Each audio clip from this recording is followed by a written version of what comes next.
ವೀಕ್ಷಕರೇ, ಕನ್ನಡ ನ್ಯೂಸ್ ಹಾವೇರಿ. ನಾನು ಬೀರೇಶ್ ಪೂಜಾರಿ. ವೀಕ್ಷಕರೇ, ಈಗ ಒಂದು ಮನಕಲಕುವ ಘಟನೆ ನಡೆದೋಗಿದೆ. ಧಾರವಾಡ ಜಿಲ್ಲೆ ಹುಬ್ಬಳ್ಳಿ ಗ್ರಾಮೀಣ ಭಾಗದಲ್ಲಿ ತಂದೆನೇ ಮಗಳನ್ನು ಹತ್ಯೆ ಮಾಡಿರ್ತಕ್ಕಂಥ ಒಂದು ಮರ್ಯಾದೆ ಹತ್ಯೆ ಘಟನೆ ನಡೆದೋಗಿರ್ತಕ್ಕಂಥದ್ದು. ರಾಣೆಬೆನ್ನೂರು ತಾಲೂಕಿನ ದಲಿತ ಸಂಘಟನೆಗಳು ಮತ್ತು KRS ಪಕ್ಷದಿಂದ ತಾಲೂಕಾ ದಂಡಾಧಿಕಾರಿಗಳಿಗೆ ಮನವಿ ಕೊಟ್ಟಂಥ ಹೋರಾಟಗಾರರು ಹೇಳಿದ್ದೇನು ವೀಕ್ಷಕರೇ, ಒಮ್ಮೆ ನೋಡಿಬಿಡಿ.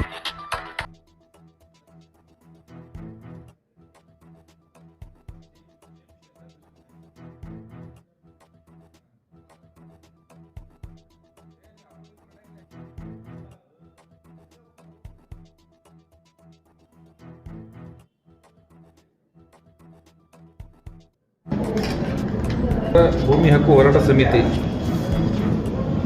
ಡಾಕ್ಟರ್ BR ಅಂಬೇಡ್ಕರ್ ಸೇವಾ ಸಮಿತಿ ಕರ್ನಾಟಕ ಹಾಗೂ ಕರ್ನಾಟಕ ರಾಷ್ಟ್ರ ಸಮಿತಿ ಪಕ್ಷ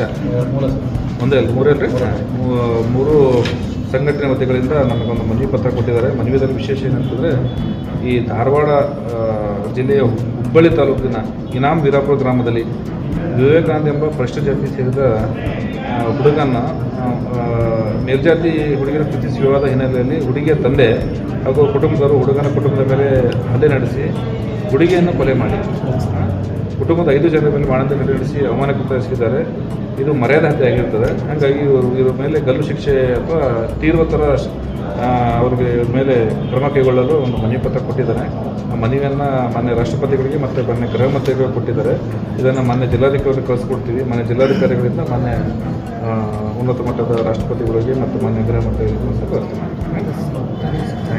ಗ್ರಾಮದಲ್ಲಿ ಹುಬ್ಳಿಯಲ್ಲಿ ನಡೆದಂಥ ಒಂದು ಘಟನೆಗೆ ಸಂಬಂಧಿಸಿದಂತೆ ಮೇಲ್ಜಾತಿಯ ಹುಡುಗಿ ಮತ್ತು ಕೆಳಜಾತಿಯ ಹುಡುಗ ಮದುವೆಯಾಗಿರ್ತಾರೆ. ಮದುವೆಯಾಗಿ ಹುಡುಗಿ 7-8 ತಿಂಗಳು ಗರ್ಭಿಣಿ ಇರ್ತಾಳೆ. ಆ ಒಂದು ಕೆಳಜಾತಿಯ ಹುಡುಗನನ್ನು ಮದುವೆಯಾಗಿ ಅಂತ ಹೇಳ್ಬಿಟ್ಟು ತನ್ನ ಸ್ವಂತ ತಂದೆನೇ ಮಗಳನ್ನು ಹತ್ಯೆ ಮಾಡಿದ್ದಾನೆ. ಈ ಮರ್ವಾದಿ ಹತ್ಯೆಯನ್ನು ಖಂಡಿಸಿ ಇಂದು ನಾವು ಮಾನ್ಯ ತಹಸೀಲ್ದಾರಿಗೆ ಒಂದು ಮನವಿ ಕೊಟ್ಟೇವೆ. ಆ ಕೃತ್ಯದಲ್ಲಿ ಭಾಗಿಯಾಗಿರುವವರನ್ನು ಹುಡುಕಿಬಿಟ್ಟು ಗಲ್ಲಿಗೇರಿಸಿ ಅಂತ ಹೇಳಿ ಮಾನ್ಯ ರಾಷ್ಟ್ರಪತಿಗಳಿಗೂ ಗೃಹ ಮಂತ್ರಿಗಳಿಗೂ ಲೆಟರ್ ಬರೆದಿದ್ದೇವೆ. ಈ ವಿಚಾರವಾಗಿ ನಿಜ ಒಂಥರ ಬೇಸರ ಆಗುತ್ತೆ ಇದು ಮಾತಾಡೋಕ್ಕೆ. ಈ 75ನೇ ವರ್ಷಗಳನ್ನು ಕಂಡು ಸ್ವಾತಂತ್ರ್ಯ ನಾವು ಕಂಡ್ರು ಇನ್ನೂ ಜಾತಿ ಧರ್ಮ ನಾವು ಇದರಲ್ಲೇ ಒಂದು ಕೊಚ್ಚೆಯಲ್ಲಿ ಬಿದ್ದು ಒದ್ದಾಡಕತ್ತೇವೆ ಅಂದ್ರೆ ನಮ್ಮಂಥ ದುರದೃಷ್ಟಗಾರರು ಯಾರಿಲ್ಲ ಅಂತ ನನ್ನ ಅನಿಸಿಕೆ. ನಾವು ಅಂಬೇಡ್ಕರ್ ಸೇವಾ ಸಮಿತಿಯಿಂದ ತಾಲೂಕು ಅಧ್ಯಕ್ಷ ಪ್ರವೀಣ್ ಅಂತ. ಏನು ನಿನ್ನೆ ಹುಬ್ಬಳ್ಳಿಯಲ್ಲಿ ಒಂದು ಮನಕುಲಕುವ ದೃಶ್ಯ ನಡೆದಿದೆ. ನಮ್ಮ ಇದು ಹಿಂದೂ ಮಾದಿಗ ಸಮುದಾಯದ ಹುಡುಗ 8 ತಿಂಗಳ ಹಿಂದೆ ಹುಡುಗಿನ ಮದುವೆ ಆಗಿ ಅವಳನ್ನು ಕಾನೂನುಬದ್ಧ ಮದುವೆ ಆಗಿರ್ತಾನೆ. ಮದುವೆ ಆಗಿ ಅವರಿಬ್ಬರು ಇಷ್ಟಪಟ್ಟಂತೆ ಸ್ಟೇಷನ್ಗೆ ಹೋಗಿ ಎಲ್ಲ ಮಾಹಿತಿ ಕೊಟ್ಟು ನಾವು ಈ ಥರ ಮದುವೆ ಆಗಿದ್ದೇವೆ, ನಮಗೆ ಜೀವ ಬೆದರಿಕೆ ಇದೆ ಅಂತ ಹೇಳಿ ಅಲ್ಲಿ ಸ್ಥಳೀಯ ಸ್ಟೇಷನ್ಗೆ ಇಂಟಿಮೇಷನ್ ಮಾಡಿ ಅವ್ರನ್ನೆಲ್ಲ ಕರೆಸಿಬಿಟ್ಟು ಸಮಾಧಾನ ಪಡಿಸಿ ಅವ್ರ ಜೀವನಕ್ಕೆ ಅವ್ರ ಮನೆಗೆ ಹೋದಾಗೆ ಆಟೋಮೆಟಿಕ್ಕಾಗಿ ಅಲ್ಲಿ ಏನು ಹುಡುಗಿ ತಂದೆ ಇರ್ತಾರೆ, ಮೇಲ್ಜಾತಿ ಅವ್ರು ಏನು ಇರ್ತಾರಲ್ಲ, ಅವರು ಹುಡುಗಿ ಅಟ್ಯಾಕ್ ಮಾಡಿ ಹೊಟ್ಲೆಯಿಂದ ಹುಡುಗಿನ ಕಡಿದಿದ್ದಾರೆ. 7 ತಿಂಗಳು ಪ್ರೆಗ್ನೆಂಟ್ ಹುಡುಗಿ. ಇಂಥ ಪ್ರಕರಣಗಳು ಸಾಕಷ್ಟು ನಡೀತಾ ಇದ್ದಾವೆ. ಯಾವುದೇ ಥರ ಕಾನೂನು ಭಯ ಇಲ್ಲ, ಅಸ್ಪೃಶ್ಯತೆ ಇಲ್ಲ ಅನ್ನೋರಿಗೆ ಇದು ಒಂದು ಮೇನ್ ಉದಾಹರಣೆ. ಇದು ನಾವೆಲ್ಲ ಒಂದು ಅಂತಾರೆ. ಇಂಥ ಪ್ರಕರಣಗಳು ಬಂದಾಗ ಯಾವುದೇ ಥರ ಯಾರು ಧ್ವನಿ ಎತ್ತಲ್ಲ. ಇಂಥ ಪ್ರಕರಣಗಳು ಬಂದಾಗ ಹಿಂದೂ ಅಂತ ಏನು ಪ್ರತಿಯೊಬ್ಬರು ಬಾಯಿ ಮಾತ್ರ ಹೇಳ್ತೀರಾ, ನೀವು ಮನಸಾರೆ ಬಂದು ನಮಗೆ ಸಪೋರ್ಟ್ ಮಾಡಿರಿ, ನಮಗೊಂದು ಖುಷಿ ಆಗುತ್ತೆ. ಏನು ಹುಬ್ಳಿ ಪ್ರಕರಣ ಏನಿದೆ ಅದನ್ನು ಸೂಕ್ತ ಕಠಿಣ ಕ್ರಮ ಅಷ್ಟೇ ತಗೊಳೋದಲ್ಲ, ಅವ್ರಿಗೆ ಗಲ್ಲು ಶಿಕ್ಷೆ ಆಗಬೇಕು. 7 ತಿಂಗಳು ಪ್ರೆಗ್ನೆಂಟ್ ಹುಡುಗಿ ಆ ಸ್ವಂತ ತಂದೆನೇ ಕೊಲೆ ಮಾಡ್ತಾರಂತಂದರೆ ಯಾವ ರೀತಿ ಕೀಳು ಮಟ್ಟದಲ್ಲಿ ಇವರು ವಿಚಾರ ಮಾಡಿದ ಕಾನೂನಿಗೆ ಏನು ಗೌರವ ಕೊಡ್ತಾ ಇದ್ದಾರೆ ಅಂತ ನಮಗೊಂದು ತಿಳಿತಾ ಇಲ್ಲ.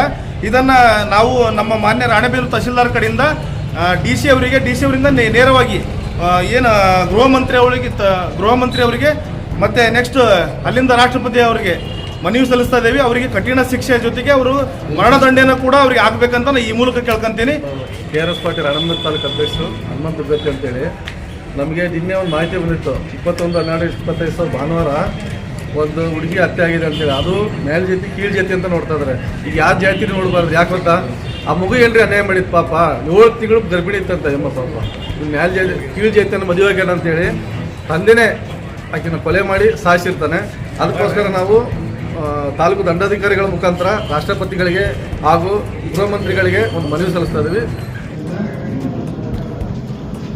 ಧಾರವಾಡದಾಗಿಂದ ಅಂತರ್ಜಾತಿ